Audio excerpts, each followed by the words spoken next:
ఆత్మీయ మిత్రులందరికీ వందనాలు. ఎలా ఉన్నారు? మరోసారి దేవుడు వాక్యం మనం చెప్పుకోవడానికి దేవుడు తండ్రి మనకిచ్చిన ఈ అవకాశాన్ని బట్టి తండ్రి అయిన దేవుడికి వందనాలు తెలియజేస్తున్నాను. ఇలారా మరొకసారి యెషయా గ్రంథం 9వ అధ్యాయంలోనికి మనం వచ్చాం. 9వ అధ్యాయంలో 6వ వచనం నుంచి ఈరోజు మనం ఆలోచన చేయబోతా ఉన్నాం. గతంలో 9వ అధ్యాయం వరకు చెప్పుకున్నాం. మధ్యలో కొంత గ్యాప్ వచ్చింది. అయినా కూడా మరలా దేవుడు అవకాశం ఇచ్చి మరలా ఈ యొక్క 9వ అధ్యాయం యెషయా గ్రంథం చాలా అద్భుతమైన విషయాలు ఈ గ్రంథంలో రాయబడ్డాయి. ఆ రాయబడినటువంటి ఆ మాటలు బహు జాగ్రత్తగా మనం ఆలోచన చేసి మరి అనేకమైన విషయాలు తెలుసుకోవడానికి మనం ముందుకు సాగిపోదాం. దయచేసి ప్రతి ఒక్కరు కూడా ఈ లైవ్ వీక్షించి దేవుని వాక్య జ్ఞానం నేర్చుకోవాలని చెప్పి ఆత్మీయ మిత్రులందరినీ కూడా ఆహ్వానిస్తూ ఉన్నాను. దయచేసి మనం నేర్చుకుందాం. చదవబడినటువంటి యెషయా గ్రంథంలో మనం కొన్ని మాటలు చదువుకుందాం. రాయబడిన మాటలు, ఈ మాటలు మనం పరిశీలిద్దాం. దేవుని గ్రంథాన్ని తెరిచి చూసినట్లయితే, ఏలయనగా మనకు శిశువు పుట్టెను, మనకు కుమారుడు అనుగ్రహించబడెను, ఆయన భుజముల మీద రాజ్యభారం ఉండెను. ఆశ్చర్యకరుడు, ఆలోచనకర్త, బలవంతుడైన దేవుడు, నిత్యుడగు తండ్రి, సమాధానకర్తకు అధిపతి అని అతనికి పేరు పెట్టబడును అని మరి ప్రవక్త అయిన యెషయా ఒక మంచి వాక్యాన్ని ఇక్కడ తెలియపరిచాడు. అంటే యేసుక్రీస్తు వారి యొక్క మరి పుట్టికను గూర్చి, ఆయన యొక్క పుట్టికను గూర్చి మరి యెషయా భక్తుడు తెలియపరిచిన ఈ మాట బహు జాగ్రత్తగా మనం ఆలోచన చేస్తే చాలా విషయాలు మన ఈ గ్రంథంలోంచి నేర్చుకోబోతాం. అంచేత జాగ్రత్తగా అందరూ వినాలని చెప్పేసి, శిశువు లేదా కుమారుడు అనుగ్రహింపబడడం అనేటువంటి మాట మరి హెబ్రీ భాషలో ముందుగా ఉంచడం అనేటువంటిది, ప్రత్యేకంగా ఉంచడం అనేది మనకు జరుగుతుంది. అలాగే కన్యక గర్భవతి అయి కుమారుని కన్ను, ఆయనకు ఇమ్మానుయేల్ అని పేరు పెట్టబడును అని 7వ అధ్యాయం 14వ వచనంలో కూడా యెషయా ముందుగా ప్రవచించడం జరిగింది. కనుక ఇక్కడ ఈ మాటలను జాగ్రత్తగా పరిశీలిస్తే కొన్ని విశేషమైన సంగతులు మనకు కనిపిస్తాయి. ఆయన శ్రేష్టమైనటువంటి వాడుగా, శ్రేష్ఠుడైనటువంటి కుమారుడుగా, దేవుని రాజ్యం కలిగినటువంటి మరి దేవుని కుమారుడుగా మనకు కనిపిస్తూ ఉన్నాడు యేసు ప్రభువారు.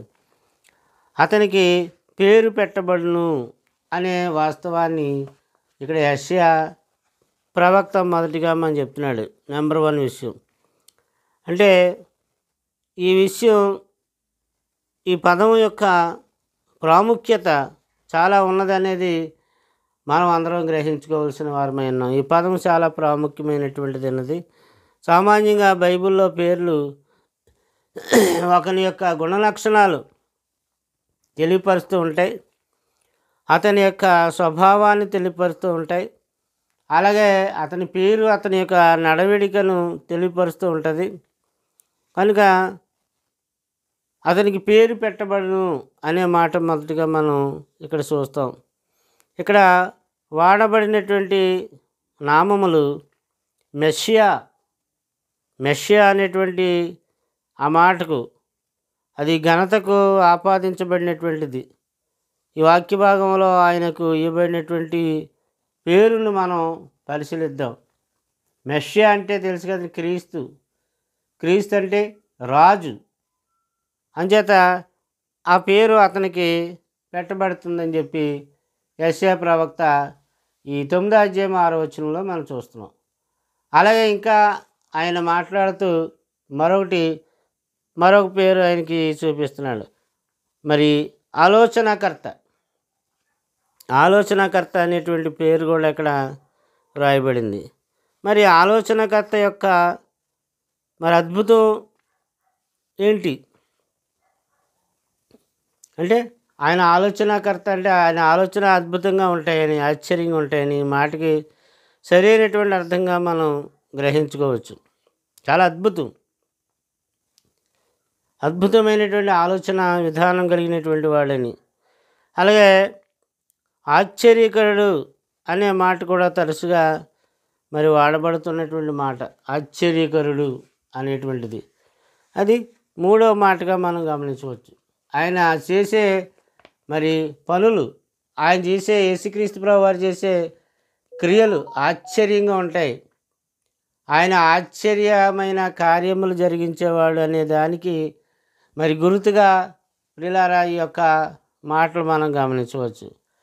మరి ఆశ్చర్యకరుడు, అద్భుతకారుడు, ఇలాంటి అద్భుతమైనటువంటి పనులు జరిగించేటువంటి వాడు అనేటువంటి ఆ మాటలు మనం జాగ్రత్తగా వాక్యం నుంచి ఆలోచన చేస్తే అవి రాయబడుతూ ఉన్నాయి. అలాగే బలవంతుడైన దేవుడు అనే మాట కూడా మనం చూస్తాం అండి. ఆ రోజుల్లో మరి రాజులకు ఉన్నటువంటి సలహాదారులు వారి యొక్క సొంత జ్ఞానాన్ని ఉపయోగించుకొని మరి వాళ్ళ యొక్క సొంత జ్ఞానాన్ని బట్టి వాళ్ళు సలహాదారులుగా ఉంటూ ఉండేవారు. అయితే అది ఎంతో యథార్థమైందా లేదా నిజమైందా లేదా తప్ప అనేది వాళ్ళకి అర్థమయ్యేది కాదు. కనుక బలవంతుడు అనే దేవుడు ఈ యొక్క అంశము శిశువు యొక్క దైవస్థాన్ని సూచిస్తుంది. మనకి శిశువు పుట్టినంటే ఆయన దేవుడై ఉంటాడనేటువంటి దానిని సూచించడానికి వాడబడిన మాట. ఇది యెషయా గ్రంథంలోనే 10వ అధ్యాయము మరి 21వ వచనంలో రాయబడిన మాటకి సూచనగా మనకి అనిపిస్తుంది ప్రియులారా. కనుక ఇది దేవుడే మరి దేవుడికి ఆపాదించబడినటువంటి మాటగా మనం గమనించాలి. ఇది బలవంతుడు, ఎవరు బలవంతుడు? దేవుడే. ఎప్పటికీ కూడా అప్పుడైనా ఇప్పుడైనా ఆదించి అంతవరకు కూడా దేవుడే బలవంతుడు అనే విషయం ఈ మాటను బట్టి మనకు అర్థమవుతుంది. అలాగే ఇంకా చూసినట్లయితే నిత్యుడగు తండ్రి అనే మాట మనం చూస్తాం. 5వ మాటగా నిత్యుడగు తండ్రి అనే మాట మనం చూడవచ్చు. మరి అదే రీతిగా 6వ మాటగా సమాధానకర్తయగు అధిపతి అని అతనికి పేరు. సమాధానకర్తయగు అధిపతి అనే పేరుగా మనం చూస్తాం అండి. ఇన్ని మాటలను మనం చూస్తూ ఉన్నాం, పరిశీలిస్తున్నాం. ఇవన్నీ కూడా జాగ్రత్తగా ఆలోచన చేస్తే మరి యెషయా ప్రవక్త అద్భుతమైనటువంటి విషయాలు ఈ వాక్యంలో చెప్పుకొచ్చాడు. అందులో ముఖ్యంగా యేసుక్రీస్తు ప్రభు వారి యొక్క దైవత్వాన్ని సూచించడానికి ఆయన ఒక రాజు, రాజులకు రాజు, ప్రభువులకు ప్రభు. ఆయన ఏదో మనకి శిశువు పుట్టినంటే ఏదో ఆయన ఉయ్యాలలో పెట్టబట్టినటువంటి ఒక చిన్న చంటి పాప అని కాదు. అది ఎప్పుడో జరిగిపోయింది. ఆయన ఒక మహారాజుగా ఉన్నాడు, రాజులకు రాజుగా ఉన్నాడు, ప్రభువులకు ప్రభువుగా ఉన్నాడు. ఆయన సింహాసనాన్ని ఎక్కినటువంటి సింహాసన ఆసీనుడైనటువంటి మహారాజుగా మరి పరిపాలన చేస్తున్నాడనే విషయం దేవుడి వాక్యం మనకి తెలియజేస్తుంది ప్రియులారా. అలాగే ప్రకటన గ్రంథం 19:16లో రాయబడుతుంది. రాజులకు రాజును ప్రభువులకు ప్రభువును అను నామము ఆయన వస్త్రముల మీదను తొడల మీదను రాయబడి ఉన్నది అంటాడు. అంటే ఆయన రాజులకు రాజు, ప్రభువులకు ప్రభు. అంటే ఆయన ఎంత గొప్పవాడు అనే దానికి సూచనగా మరి ఆ మాట వాడబడింది. అదే రీతిగా మరి నిత్యుడగు తండ్రి అనే పేరు కూడా ఆయనకి పెట్టబడింది అంటాడు. సమాధానకర్త అని పేరు పెట్టబడింది. ఆశ్చర్యకరుడు అనే పేరు ఆయనకి పెట్టబడింది. బలవంతుడగు తండ్రి, బలవంతుడగు దేవుడు అనే మా పేరు కూడా మరి ఆయనకి పెట్టబడింది అని మనం చూస్తాం. అంటే ఇవన్నీ తండ్రికి సంబంధించినటువంటి వివరణ నిత్యత్వంలో ఉన్నటువంటి మాటలతో అవి నిర్వహింపబడవలసినటువంటి మాటలుగా రాయబడతాయి. ఆయన మూర్తి భావాన్ని లేదా తండ్రి యొక్క దేవుని స్వభావాన్ని కనబరచని కుమారుడిగా, మెస్సియాగా, రాజుగా వచ్చినటువంటి వాడుగా యేసుక్రీస్తు కనిపిస్తాడు. ఆయన రాజ్యం యొక్క భారం ఆయన భుజస్కంధాలపై ఉన్నది అని చెప్పేసి ఆ వాక్యంలోనే ఆయన భుజముల మీద రాజ్యభారం ఉన్నదంటాడు. అలాగే సమాధానకర్త అంటాడు. అంటే షాలేం అనేది శాంతి, అంటే సాలేము రాజు అనబడేటువంటిది. సాలేం అంటే శాంతి. ఎక్కువైనటువంటి శ్రేష్టమైనటువంటి శాంతి అయింది. మామూలు శాంతి కాదు, ఎక్కువైన శ్రేష్టమైన శాంతి. అంచేత పరిపూర్ణతకు, సంపూర్ణతకు అర్థమిచ్చేటువంటి మాటగా దాన్ని మనం గమనించవచ్చు. అండి, గొప్ప ఆరోగ్యము, సంపూర్ణమైనటువంటి క్షేమము ఇవ్వగలిగేటువంటి పర్యాయ పదాలతో కూడుకున్నటువంటిది శాంతి అంటే. కనుక సమస్య లేని స్థితి అని కాదు, ఏ సమస్య ఉండదని కాదు. అసలు యేసుక్రీస్తు మాటే అది వివాదాస్పదమైన గుర్తుగా ఆయన జన్మం జరుగుతుందని ప్రవక్త చెప్తాడు. వివాదాస్పదమైన గుర్తుగా ఉంటాడని లోకాసు వార్తలో మనం చూస్తాం. అంచేత సమస్య లేదని వాడు కాదు, లేదా ఆయన జీవితం ఎంత సవ్యంగా సక్రంగా సాగుతుందని కూడా కాదు. అనేక శ్రమలు, అనేక బాధలు, అనేక కష్టాలు, ఇబ్బందులు, ఇరుకులు, వేదనలు, దూషణలు, నిందలు, అవమానాలు యేసుక్రీస్తు ప్రభు వారు భరిస్తారు. అయితే ఆయన భుజముల మీద రాజ్యభారం ఉంటుంది. ఆయన రాజు అనబడుతున్నాడు, ఆయన దేవుని కుమారుడుగా వస్తున్నాడు అని చెప్పడానికి యెషయా ప్రవక్త ఈ యొక్క మాటను వాడాడు. యాలి అనగా మనకు శిశువు పుట్టెను, మనకు కుమారుడు అనుగ్రహింపబడెను, ఆయన భుజం మీద రాజ్యభారం ఉండెను, ఆశ్చర్యకరుడు, ఆలోచనకర్త, బలవంతుడైన దేవుడు, నిత్యుడగు తండ్రి, సమాధానకర్తయగు అధిపతి అని ఆయనకు పేరు పెట్టబడును అని చెప్పి ఎంతో చక్కని వివరణ మరి ఇక్కడ యెషయా ప్రవక్త ఇవ్వడం జరిగింది. కనుక ఇవన్నిటికి ప్రతి మాటకి కొన్ని అర్థాలు ఉంటాయి, కొన్ని ఆలోచనలతో కూడినటువంటి మంచి అర్థాలు ఉంటాయి. మరి ఏంటి ఆ అర్థాల యొక్క వివరాలు ఏంటి అనేది మనం బాగా జాగ్రత్తగా ఈరోజు కొన్ని పరిశీలన చేద్దాం. ఏమండి, మరొక వచనాన్ని మనం దేవుని గ్రంథంలో చదువుకుంటే ఇర్మియా గ్రంథం తీయండి. ఇర్మియా గ్రంథం 23వ అధ్యాయము 5-6 వచనాలు ఇలా రాయబడింది. యెహోవా ఎలాగో ఆజ్ఞాయించుచున్నాడు, రాబోవు దినములలో నేను దావీదునకు నీతి శిఖరును పుట్టించెదను, అతడు రాజై పరిపాలన చేయును, అతడు వివేకముగా నడుచుకొనుచు కార్యము జరిగించును, భూమి మీద నీతి న్యాయములను జరిగించును అని చెప్పి చెప్తున్నాడు. ఇర్మియా గ్రంథం 23వ అధ్యాయంలో 5-6 వచనాలు ఇప్పుడు నేను చదివిన వాక్య భాగాలు. కాబట్టి ఇర్మియా కానివ్వండి, యెషయా కానివ్వండి, ప్రవక్తలు కానివ్వండి, ఆ ప్రవక్తలు ఈ ప్రవక్తలు అందరూ అక్కడి నుంచి ఇక్కడి వరకు వచ్చిన ప్రవక్తలు అందరూ కూడా మరి యేసుక్రీస్తు ప్రభు వారి యొక్క జన్మ గురించి వాళ్ళు చెప్పుకుంటూ వచ్చారు. ఆయన ఒక రాజుగా పుడతాడని చెప్పుకుంటూ వచ్చారు. ఎప్పుడో రాజుగా రాబోతున్నాడు కాదు, ఆయన పుట్టికే రాజుగా పుట్టాడు. అందుకే యూదులు రాజుగా పుట్టినవాడు ఎక్కడ ఉన్నాడు, ఇదిగో ఆయన నక్షత్రమును మేము సృష్టిమని చెప్పేసి తూర్పు దేశపు జ్ఞానులు కూడా వాళ్ళు వెతుకుతూ రావడం అనేది మనం చూస్తాం. ఒక నక్షత్రం చూసి వాళ్ళు రావడం అనేది ఒక అద్భుతమైనటువంటి విషయమే. అలాగే యెషయాలో కూడా ఇందాక చెప్పుకున్నట్లుగా 7:14లో ఇమ్మానుయేలు అనేటువంటి ఆ దేవుడు మనకి జన్మించబోతున్నాడని, కన్యక గర్భవతి కుమారుని అంటనే ఇమ్మానుయేలు అని పేరు పెడతారని యెషయా 7:14లో కూడా చెప్పేయడం జరిగింది. అలాగే మరి లూకాసు వార్త 2వ అధ్యాయం 11వ వచనంలో కూడా దావీదు పట్టణమందు నేడు రక్షకుడు మీ కొరకు పుట్టి ఉన్నాడు, ఈయన ప్రభువైన క్రీస్తు. ఆయన క్రీస్తు అనే శబ్దానికి అభిషక్తుడని అర్థం అంటున్నాడు. క్రీస్తు అంటే రాజు, అభిషక్తుడు అంటే రాజు. ఆ రాజుగా ఆయన పరిపాలన చేస్తాడు. ఆయన రాజ్యం ఈ లోక సంబంధం కాదు అని చెప్పడానికి ఈ వాక్యాలన్నీ కూడా మరి యెషయా ప్రవక్త కానివ్వండి, ఇర్మియా ప్రవక్త కానివ్వండి, యెహెజ్కేలు ప్రవక్త కానివ్వండి, దానియేలు ప్రవక్తను కానివ్వండి, ఈ ప్రవక్తలందరూ కూడా వాళ్ళు ప్రవశించుకుంటూ వచ్చారు. అంటే ఆయన ఒక సాధారణమైన మనిషి కాదు, ఒక అసాధారణమైనటువంటి ఒక గొప్ప వ్యక్తి. ఆయన ఒక గొప్ప రాజు, ప్రభువులకు ప్రభు, రాజులకు రాజు అయి ఉంటాడనే విషయం చెప్పడానికి ఇవన్నీ కూడా వాళ్ళు జరిగించుకొచ్చారు. ప్రియులారా, ఆలోచించేయండి. అంటే మరి యేసుక్రీస్తు ఈరోజు ఆయన ప్రపంచం అంతటికీ కూడా ఆయన ఒక రాజుగా, ఆయనకు ఒక రాజ్యం ఉన్నదిగా, ఆయన రాజ్యాన్ని నీతిని మొదట వెతకండి అని చెప్పేదిగా మనం వాక్యం తెలియజేస్తూ ఉంది.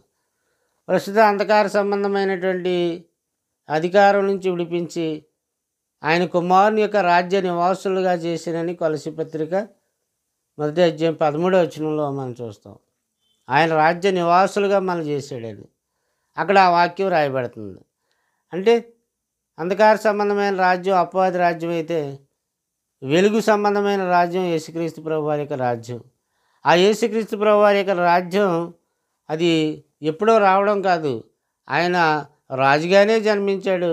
అది ఆయన రాజ్యం స్థాపించబడింది. ఆయన రాజ్యమే సంఘం అనే విషయం మనం అందరం గుర్తుంచుకోవాలి. మరలా యేసుక్రీస్తు ప్రభువారు వచ్చినప్పుడు ఆయన రాజ్యాన్ని తండ్రికి అప్పగిస్తాడు.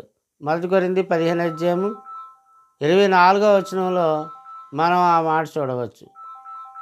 కనుక రాజ్యాన్ని తండ్రికి అప్పచెప్పడానికి ఆయన వస్తాడు. కాబట్టి ప్రియులారా, ఆ యొక్క రాజ్యాన్ని గురించి మనం సరైన అవగాహన కలిగి ఉండాలనేది మనం జాగ్రత్తగా ఆలోచన చేసుకోవాలి అండి.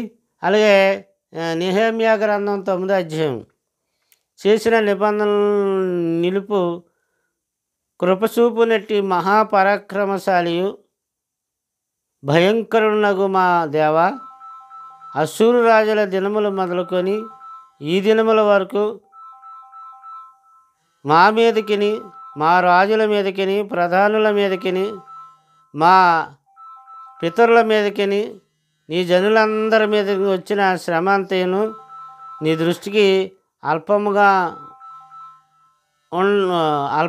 ఉండకుండునుగాక అని చెప్పేసి మాట్లాడుతూ ఉన్నాడు. అల్పముగా ఉండకుండునుగాక నీ దృష్టికి అంటున్నాడు. అంటే నీ దృష్టికి అల్పంగా ఉండకూడదు, ఇవన్నీ కూడా నువ్వు ఒకసారి దృష్టించు అని చేసిన నిబంధనను నిలుపు కృపను బట్టి మహాపరాక్రమశాలివైన దేవ అని చెప్పి నెహెమ్యా ప్రార్థన చేశాడు. కనుక ఆయన పరాక్రమవంతుడు, ఆయన రాజ్యం పరాక్రమవంతమైంది.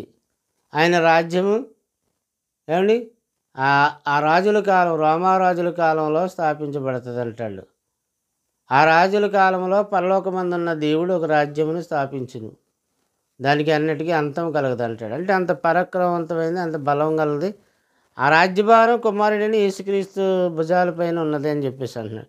దేవాది దేవుడైనటువంటి యెహోవా ఆజ్ఞయించుచున్నాడు, తూర్పు దిక్కు మొదలుకొని పడమటి దిక్కు వరకు భూనివాసులను రమ్మని ఆయన పిలుచుచున్నాడు అంటున్నాడు. కీర్తన గ్రంథం 50లో 1 కూడా చదవండి ప్రియులారా. కనుక ఆయన రాజ్యం కానీ, ఆయన నామం కానీ, ఆయనకు పెట్టబడిన పేర్లు కానీ ఆశ్చర్యకారుడు. అంటే చూడండి, ఆశ్చర్యమే ఆయన చేసిన ప్రతిగా ఆశ్చర్యకార్యమే. బలవంతుడు అంటే ఆయన బలమైన కార్యక్రమాలు చేశాడు యేసుక్రీస్తు ప్రభు వారు భూమి మీద ఉన్నప్పుడు అండి. సమాధానకర్త అంటే ఆయన చూపించిన శాంతి సమాధానం అద్భుతంగా ఆయన చూపించాడు. నీతిని బట్టి పర్వతములను చిన్న కొండలను ప్రజలకు నెమ్మది పుట్టించునని చెప్పి 72వ కీర్తన 3వ వచనంలో రాయబడి నీతిని బట్టి పరిపాలన చేశాడు. అందుకే ఆయన రాజ్యాన్ని నీతిని మొదట వెతకండి అనే మాట మనం చూస్తాం. అతని పేరు నిత్యము నిలుచును, అతని నామము సూడి ఉన్నంతకాలమును చిగుర్చు ఉండును. అతనిని బట్టి మనుషులు దీవించబడుదురు, అన్యజనులందరూ అతడు ధన్యుడని చెప్పుకొందురు. యేసుక్రీస్తుని గురించిన ప్రవచన వాక్యం 72వ కీర్తన 17వ వచనం. అతని పేరు నిత్యము నిలుచును.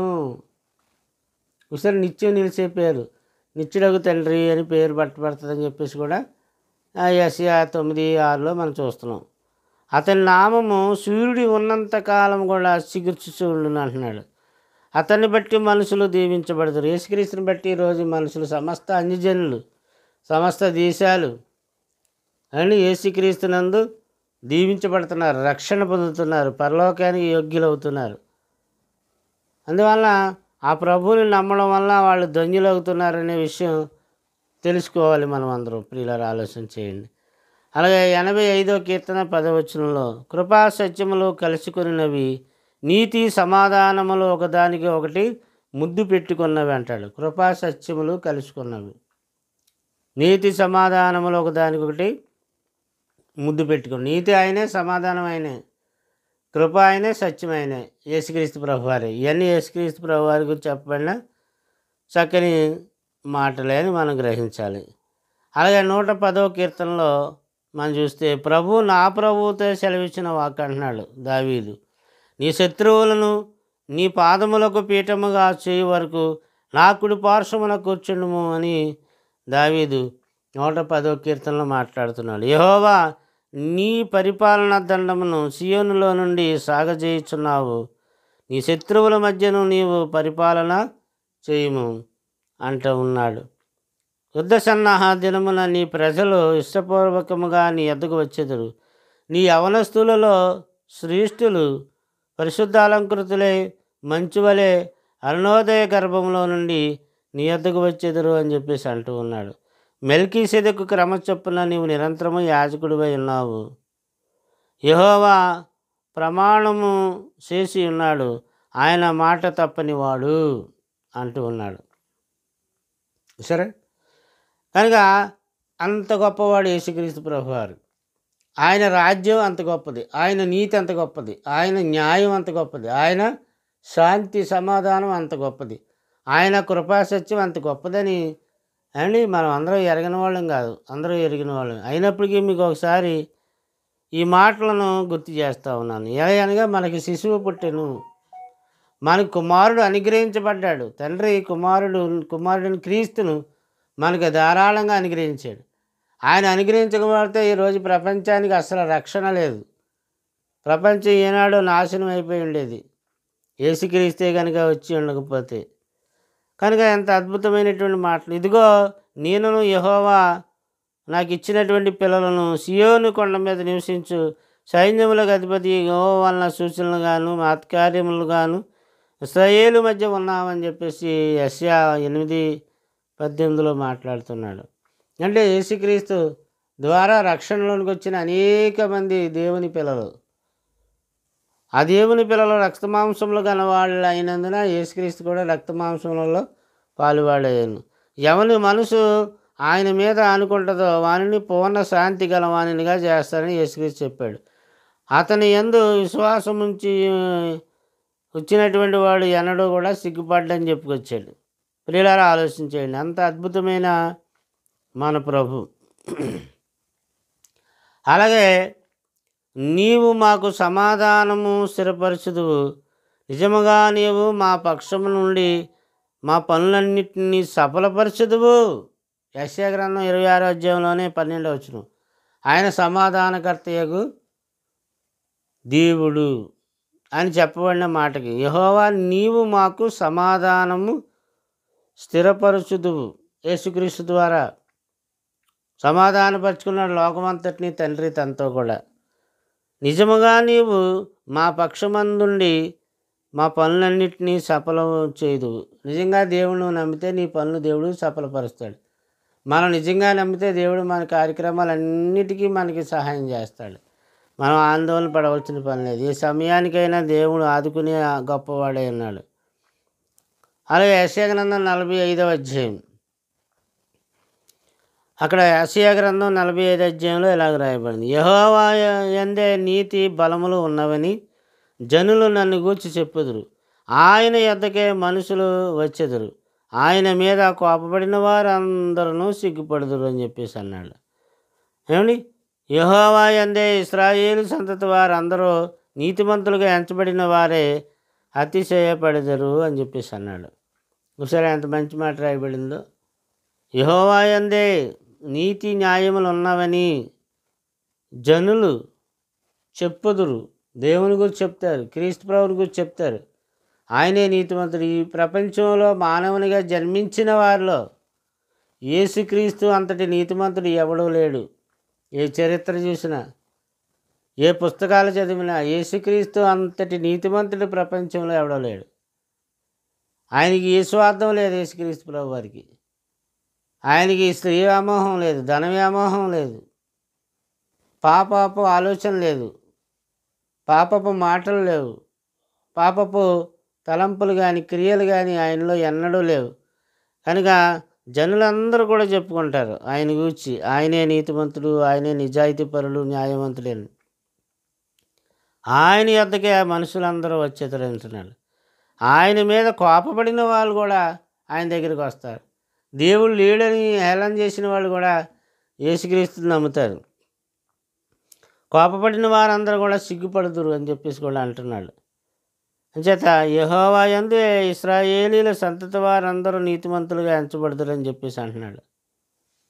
చూసారండి, యెషయా గ్రంథం 45వ అధ్యాయం 24, 25 వచనాలు చదవండి. యెషయా గ్రంథం 66:12. యెహోవా ఎలాగూ సెలవిచ్చుచున్నాడు, ఆలకించుడి. నది వలె సమాధానమును ఆమె యొద్దకు పారజేయుదును. మీరు జనముల ఐశ్వర్యమును అనుభవించినట్లు ఒడ్డు మీద పొర్లిపారు జలప్రవాహముల వలె మీ యొద్దకు దానిని రాజేతును. మీరు సంకను ఎత్తుకొనబడెదరు, మోకాళ్ళ మీద ఆడింపబడెదరు. ఎంత గొప్పవాడు, ఎంత గొప్ప దేవుడు, ఎంత గొప్ప ప్రేమ ఆలోచన చేయండి. ఏమని అంటున్నాడు ఆయన? నది వలె సమాధానమును ఆమె యొద్దకు పారజేయును. నది వలె సమాధానం. నీవు దేవుణ్ణి నమ్మి నిజాయితీగా నిజంగా విశ్వాసం ఉంచితే నీ దగ్గరకు, నీ కుటుంబానికి సమాధానం నది వలె పారుకుంటూ వస్తుందంట. ఏండి, ఇశ్రాయేలు సమాజం ఒక స్త్రీతో ఉద్దేశించి ఆమె యొద్దకు పారజేయుదును అంటున్నాడు. మీరు జనముల ఐశ్వర్యం అనుభవించినట్లు, జనముల ఐశ్వర్యం అనుభవిస్తారు. దేవుడు నిజంగా నమ్మితే ఆయన ఐశ్వర్యవంతులుగా చేస్తాడు. ఆయనకి ఇచ్చిన వారికి మళ్ళా ప్రవాహం వలె ధనం ప్రవహించబడుతూ ఉంటుంది. వాళ్ళకి ఇంకా దేవుడు ఇస్తూ ఉంటాడు, ఐశ్వర్యం ఇస్తూ ఉంటాడు, ఘనతను ఇస్తూ ఉంటాడు. నదీ ప్రవాహంలాగా అది ప్రవహిస్తూ ఉంటుంది, ఎప్పుడు ఆగిపోదు. ఇక అంత అద్భుతమైన దేవుడు, ఆశ్చర్యకరమైన దేవుడు. అందుకనే ఆ మాట చెప్పాడు. మీరు జనముల ఐశ్వర్యం అనుభవించినట్లు ఒడ్డు మీద పొర్లిపారు జలప్రవాహముల వలె మీ వద్దకు దాన్ని రాజేతును. మీరు సంకన ఎత్తుకొనబడుదురు, మోకాళ్ళ మీద ఆడింపబడుదురు. సంకన పెట్టుకునే దేవుడు, ముదిమి వచ్చే వరకు ఎత్తుకునే దేవుడు. అంత అద్భుతమైన దేవుడు. నీ తల్లి కూడా ముదిమి వచ్చే వరకు ఎత్తుకోదు, నీ తండ్రి కూడా ఎత్తుకోడు, ఎవరు ఎత్తుకోరు. కానీ ముసలివాడు అయిపోయేవాడు కూడా నీ తల్లి విడిచినా తండ్రి విడిచినా నేను విడవను, సంకనెత్తుకుని వాడును, మోకాళ్ళ మీద కూర్చొని ఆడించేవాడును నేనే అని. అద్భుతమైన ప్రేమ, తల్లికి మించిన ప్రేమ, తండ్రికి మించిన ప్రేమ, అన్నదమ్ములకు మించిన ప్రేమ, అక్కచెల్లెలకు మించిన ప్రేమ, భార్యాభర్తలకు మించిన ప్రేమ యేసయ్య ప్రేమ. కనుక అటువంటి యేసుక్రీస్తును, అటువంటి తండ్రి అని దేవుణ్ణి మనం ఎంతగా నమ్మాలో ఒకసారి ఆలోచన చేసుకోండి ప్రియులారా. ఎవరో మనకి ఏదో చేస్తారనుకోకండి, దేవుడు ఒక్కడే మనకు ఆధారం. ఆయన నిలిచి యెహోవా బలము పొంది తన దేవుడైన యెహోవా నామ మహస్యమును బట్టి తన మందను మేపును. కాగా వారు నిలుతురు, ఆయన భూమి అంతముల వరకు ప్రబలుడగును. ఈరోజు దేవుని నామం భూమి అంతముల వరకు ప్రబలుతుంది. ఆయన నామం ప్రచురించబడుతుంది, ఆయన నామం ప్రకటించబడుతుంది. కారణం ఆయన గొప్ప దేవుడు, శక్తిమంతుడు. ఆయన నిలిచి యెహోవా బలము పొంది తన దేవుడైన యెహోవా నామ మహస్యమును బట్టి తన మందను మేపును. కాగా వారు నిలుతురు, ఆయన భూమి అంతముల వరకు ప్రబలుడగును అని చెప్పేసి అన్నాడు. చూడండి, ఆయన సమాధానమునకు కారకుడగును. అశ్షూరు మన దేశములో సొరబడి మన నగరులలో ప్రవేశింపగా వాణ్ణి ఎదురించుటకు మేము 7 గొర్రెల కాపరులను 80 ప్రధానులను నియమింతుము అన్నాడు. అశ్షూరు వారిని ఎదిరించడానికి అంటే శత్రువులను సైతం దేవుడు మన యొద్ద నుంచి తొలగించి మనకి శాంతి సమాధానం అనుగ్రహించే దేవుడు అంటున్నాడు. మహస్యమును ఏమండి, యెహోవా నామ మహస్యమును బట్టి తన మందను మేపును. మంద అంటే మనమే, సంఘమే మంద, సంఘమే రాజ్యం. మనల్ని మందగా ఆయన మేపి వారు నిలిచినట్లు ఆయన భూమి అంతముల వరకు కూడా ప్రబలుడగును. ఎక్కడెక్కడ ఆయన ప్రజల భూమి అంతం వరకు అంతా కూడా దేవుడు కాపాడి ఆయన కాపుదల్లో ఉంచినాడు. ఆయన సమాధానమునకు కారకుడగును. అశ్షూరు రాజు దేశంలో సొరబడినటువంటి నగరంలో ప్రవేశింపి వారిని ఎదిరించేట్టుకు మనుషులు పంపుతాడు. శత్రువులను నాశనం చేస్తాడు. మనకి విజయాన్ని ప్రసాదిస్తాడు. కనుక అటువంటి దేవుని యందు భయభక్తులు కలిగి ఉండడం మనకి ఎంతో ధన్యతగా మనం భావించాలి. ప్రియులారా, ఆలోచించేయండి. ఆ దేవుని యందు మనం నమ్మిక కలిగి విశ్వాసం కలిగి నడుచుకోవడం అనేది చాలా ధన్యత, చాలా మంచి విషయం. కనుక ఈ విషయాలు మర్చిపోవద్దని చెప్పి మీకు మరొకసారి ప్రభుపేట మనవి చేస్తూ ఉన్నాను. కీర్తన 45వ కీర్తన 3లో, సూర్యుడా నీ కత్తి మొలను కట్టుకొనుము, నీ తేజస్సును నీ ప్రభావమును ధరించుకొనుము అంటూ ఉన్నాడు. అంచేత మళ్ళా రేపు మిగతా విషయాలు చెప్పుకుందాం. ఈ మాటలన్నీ జాగ్రత్తగా విని ఆలోచన చేయండి. మీ అందరి కొరకు మేము ప్రార్థన చేస్తున్నాం. మా పరిచర్యను, మా యొక్క సేవా విధానాన్ని మీరు కూడా జ్ఞాపకం చేసుకోవాలని, మాకు ఎవరైనా సహకరించినట్లయితే మా నెంబర్ తీసుకోండి, సంప్రదించండి. 9959354781 నా నెంబరు. మీరు మాకు సహకరించినట్లయితే సంప్రదించండి. మీ కొరకు ప్రత్యేకంగా ప్రార్థన చేస్తాం. మహాపరిశుద్ధుడా తండ్రి, మీ పరిశుద్ధ నామానికి వందనాలు, స్తుతులు, స్తోత్రాలు. ఈరోజు వాక్యం ఆలకించిన నీ బిడ్డలందరి కొరకు ప్రత్యేకించి ప్రార్థన చేస్తున్నాం. ప్రతి ఒక్కరిని కాపాడండి, దీవించండి, ఆశీర్వదించి బలపరచమని, నడిపించమని, వాక్యం అర్థమయ్యే రీతిగా గ్రహింపు జ్ఞానం అనుగ్రహించమని, క్రీస్తు ప్రభు నామాన్ని ఎందరు విన్నారో వారందరినీ జ్ఞాపకం చేసుకోమని క్రీస్తు నామాన్ని అడిగి వేడుకొంచున్నాం తండ్రి. ఆమేన్. అందరికీ వందనాలు. రేపు మళ్ళా కలుసుకుందాం.